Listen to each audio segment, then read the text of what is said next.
Welcome back to Ray's Image. You already know it's your Queen Ray and your King Image. Hey, how are y'all doing? It's been a minute since it's been both of us. You know, I posted a few videos here and there, but we're back full in effect, and we just gonna come to y'all today with a little bit of our childhood. Yeah, our childhood, our background. So just a little story time, you know. Let's get into it. All right, we're going to start off with, we are going to discuss when we were bullied. So, you know, living in a military background, you have a hard time, you know, making friends. And then if you make those friends, you have a hard time leaving. So, my middle school year, I was bullied a lot. And I wasn't, you know, I was trying to fit in, you know, with the popular kid and fit in, you know, anywhere. I didn't have a lot of friends in middle school. But this one time that I particularly remember was when I almost stabbed a kid because of bullying. And it was during class. Alright, science class. I was sitting in the front row with this kid behind me, and he was disrupting the class, and he just wanted to pick on me for some reason. He was pushing me, he was hitting me during the class. He was calling me all sorts of names, you know, racial slurs, this and that, blah, blah, blah. The teacher didn't do anything. She watched and heard everything, and she stopped teaching, and everyone else started paying attention to what he was doing to me. So I had enough. I got up, sharpened my pencil, and sat right back down. He kept doing it, and the teacher saw what I did and took me out in the hallway. She said, you're not gonna, you know, injure the kid. You're gonna sit back down and finish the class. So after that, I sat back in my seat. She continued to teach the class, and he didn't bother me after that. He stopped talking to me. He didn't stop bothering me. But I just didn't like the fact that she didn't do anything to him, like tell him to go to the principal's office or anything. She didn't do anything. That's all I could remember from middle school. Bullying. You did get bullied in high school or elementary, or maybe not even in school, but just maybe outside, just chilling, or? No, it was mainly middle school. Yeah. Well, the earliest memory of me being bullied, I'd like to say I have a very good memory, but it's in patches. Like, I can remember my earliest memory of being bullied was when I was in kindergarten. And I remember going to school that day wearing my favorite pants, and I wanted to play with this wagon during playtime outside. And this other boy, and I remember specifically asking the teacher, can I play with this wagon? And she was like, yes. And that was when we first got outside, because I know the wagon is pretty popular. A lot of kids like to play with the wagon. It's a wagon. So I got the wagon, and then there was a boy there that took the wagon from me. And I was like, give me the wagon back. And he wouldn't give it to me. He just kind of ran off with it. And I started chasing after him. And when I chased after him, I grabbed onto the back of the wagon, and he was pulling it from the front, where the handle, the stick, and then the handle. Mm-hmm. So he was pulling it from the front. And then when he looked back at me, And when he saw that I grabbed onto it, trying to like bring it back, he just took off running. And when he took off running, I fell and he was just dragging me. I was like this on the ground and he was dragging me. And I remember those are my favorite pants. Those are my favorite pants that I was wearing that day. Yes, I had favorite pants in kindergarten, okay?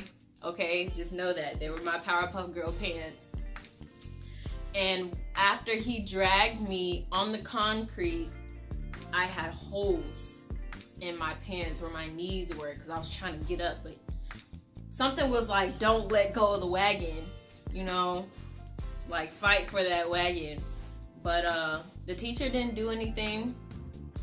I went home and my mom yelled at me because she was like, why do you have holes in your pants? You didn't have holes in your pants when you left. And I told her what happened, and I really don't know what happened after that.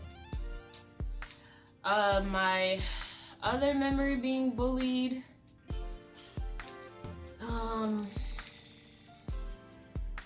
I was bullied by a family member, but we're not gonna talk about that. That's for another video. That's for another video. But my other memory being bullied, let me see. So we lived in Hawaii. My mom was military. We were stationed in Hawaii, and I had a neighbor that lived 2 houses down from me. And basically, my house, the house next to me, and then the house next to them, all the kids that lived collectively in that area, we would all play together. We would all play together. And it was a hot day. And I remember the last house on the corner, they put out their sprinklers. So we were all playing the sprinklers. And I remember specifically me and my best friend Veronica at the time. She, yeah, I'm over here naming names. I'm blasting people out. No, she was a good friend though. But she was like, okay, it's my turn to go through the sprinklers. And when I started like running towards the sprinklers, the boy that lived in that house on the corner, he pushed me, right? And when he pushed me onto the grass. And then he literally ran behind me. And when I was getting back up, I looked at him and I was getting back up. He pushed me back down. And I'm like, why? Why is this happening right now? So I walk around the corner of his house. And then he like walks around back like where I am. And I was like, why did you push me? And he was like, because I like you.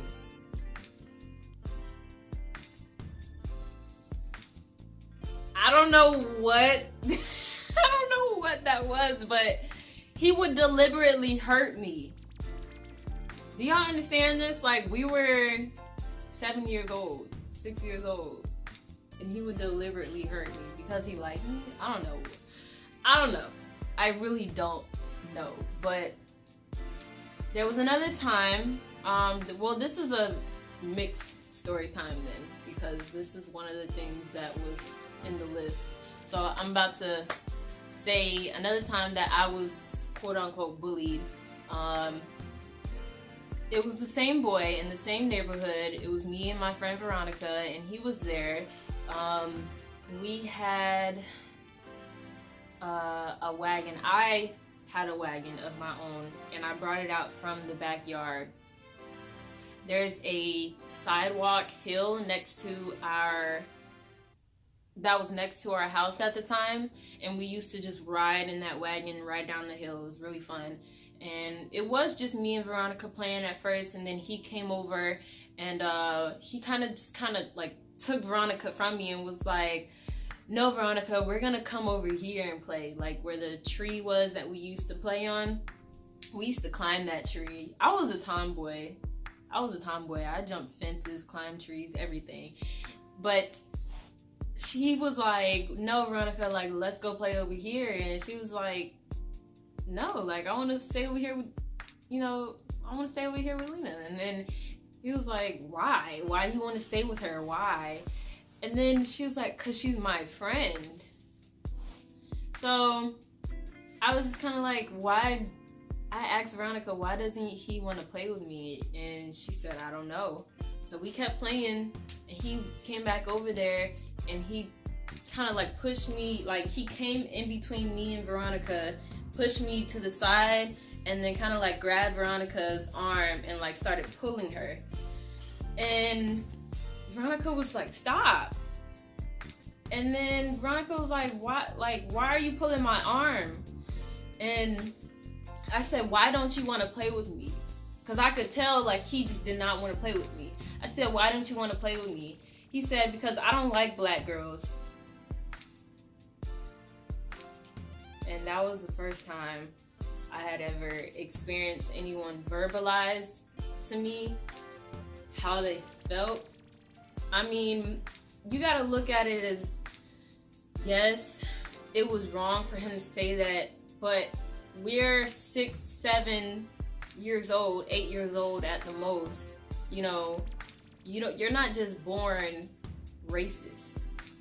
You're not just born saying stuff like that. You gotta hear it from somebody, and I guarantee it's gonna be somebody in your family, your mother, your dad, your brother, your sister, uncle, aunt, cousin, whoever, but you're not gonna just be that way, you know? So he said, I don't like black girls, I don't play with black girls. And you know, that just didn't make sense to me, because the other story that I was just telling y'all about, he said he liked me. So I don't know what his deal was. I don't know what he had going on at home, but I just knew, I didn't know the magnitude, like extensive, what that really meant, but I just knew that was something bad when he said that. So I went to my dad, who was in the house. I ran to my dad and I told him. My dad came outside, told him to go to his house. Me, the boy, and my dad walked to his house. My dad knocked on his parents' door, told him exactly what happened. I told him exactly what happened, and then his parents opened the door. His parents went back into their house, opened the door, grabbed him, and whooped his butt right in front of me and my dad. Yeah. And it's, you know, like I said, I feel like with things like that, how young we were and how we were literally so innocent just playing, you don't just say stuff like that. What gets put into your mind to be able to comprehend what that even means, to say it at the time that he did? I feel like somebody has to teach you that, you know? But hey, so that's what it was. Now, another story time when I was bullied, one other time, was 4th grade. And this was when I just came back from Hawaii and I moved to Georgia, and I was just getting into public school because I had previously been in Christian private school for some years. I was in a Christian private school for some years, and that was my first public school, and I was trying to get used to how people were treating me. They were treating me different. A lot of people were like, oh cool, like you moved here from Hawaii, what's Hawaii like? And you know, you're different and you're pretty and stuff like that. But I was placed next to a girl that I really got along with, and I don't think like my teacher thought that was healthy for me. So I was put at a table where almost everybody hated me except the girl in front of me. So it was me, a boy, another boy, and then it was a girl in front of me and then another girl in front of her. And it was like a rectangular table. And that's how we sat in the class every single day. And I remember the boy that sat next to me, he would just pick on me nonstop, just because he could. Just talked about my face, talked about my glasses, talked about my hair, talked about my shoe, like talked about my clothes. He talked about everything that he just felt like picking on me. And I remember I ended up becoming really good friends with the girl sitting in front of me, and her name was Destiny. I remember names when it comes to people that I actually cared about at the time. Her name was Destiny. Is it the same Destiny that you? No. Or is it different Destiny? No, it's a different Destiny. This is 4th grade. Well, I'm just saying. I mean, no, this is 4th grade. It was a girl named Destiny. Shout out to Destiny. She probably didn't watch my videos, but it's okay. So she I remember coming into school, sitting down. She was wearing a shirt that day that had like words on it right here. And for some reason, it was this specific day that made me really angry, because I had taken other days that this boy was talking to me and I was just like, whatever about it, you know, just not even caring. But to this day, I think it hit a spot for me because I was really tired of it. So she was wearing a shirt. She was sitting across from me wearing a shirt that had words on it right here. And I was looking down at her shirt and I was trying to read the words. And I guess he saw me looking down at her shirt and he said, "Ew, you're staring at her boobs. You're staring at her boobs. She's gay. Elena's gay. She's gay. She's staring at Destiny's boobs." And like he's yelling this in the class and I'm like, I'm reading her shirt. I'm reading her shirt. He was like, "No, you're not. You're staring at her boobs." So she was a heavier set child. She was a heavier set child. We are in the 4th grade, but I was not staring at her boobs. I was reading her shirt. And it hurt me because I was like, I don't like girls. I'm not gay. And then like half the people in the class thought I was gay after that. And they were talking about me. So I could go on because I've been bullied quite a few times. But did you want to say anything? I mean, I'm pretty sure I have like stories. I just have to think about them.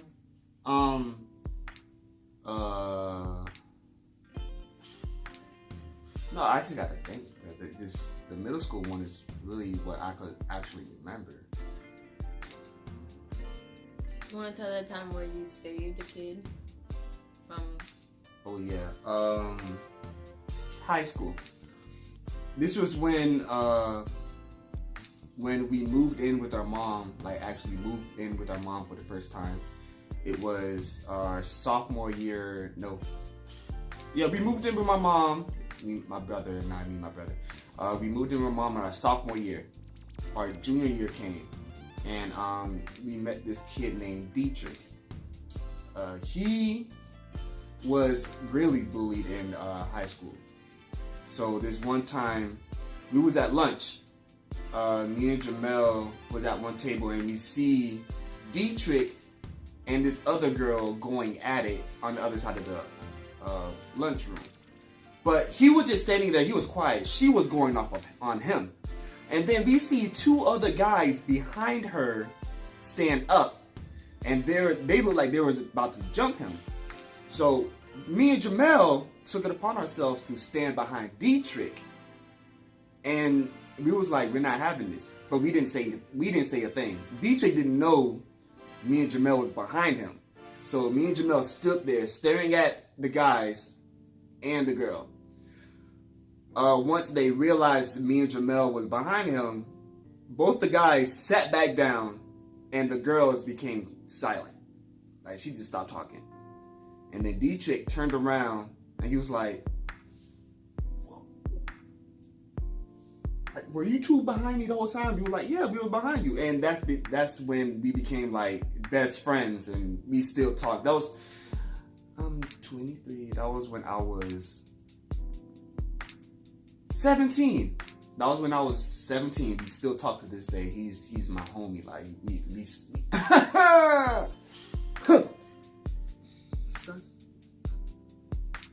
be cool like that.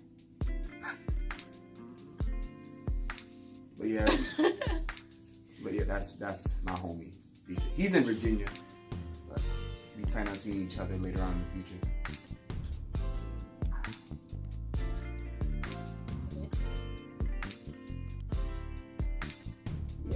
I could remember. Well,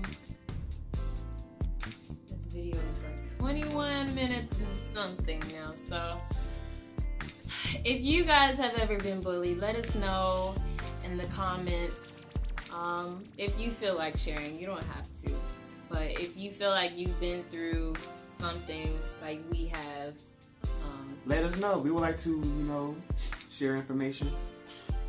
And just some encouraging words, like if you are somebody out there that is being bullied or criticized for the color of your skin, or just because you're different, you know, I feel like what I went through is something that I've learned, that I know that I'm different, but I'm okay with it.